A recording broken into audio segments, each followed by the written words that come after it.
Hi, I need to tell you the best thing ever, and it is that this guy and this crane are functionally married.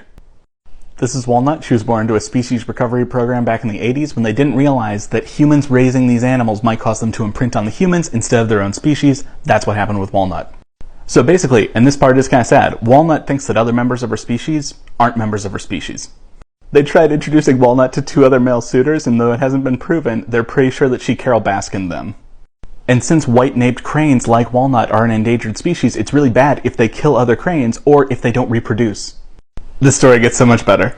Walnut was transferred to the Smithsonian Conservation Biology Institute back in 2004, which is also the same year that Chris started working there.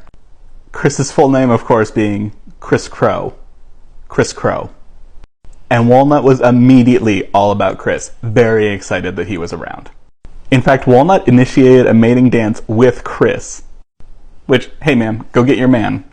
Now, since they're trying to save this endangered species, if they won't mate with other members of their species, they'll do artificial insemination, so usually they have to restrain the birds, artificially inseminate them, and then let them raise the babies. But Chris realized that since Walnut was basically approaching him with a mating dance, if he mimicked the dance back, Walnut might think that they're mates. Which means that they could do the formal artificial insemination procedure without having to restrain the bird. And it turns out that worked. Chris and Walnut have 5 children. And all of them have had to be raised by other cranes because they didn't think that Walnut would actually think that the birds were members of her own species and she might kill them. And also, to quote the article, because Chris is not equipped to be a crane dad. And while the eggs are taken and given to other cranes to raise and nest, they actually give her fake eggs to sit on, and Chris takes turns standing over them, which seems to satisfy Walnut's need that he also look after the kids.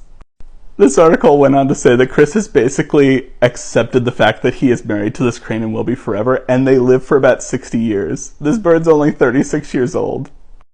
And Chris is 42, so I guess till death do you part. And I just wanted to say to the universe, thank you so much for this.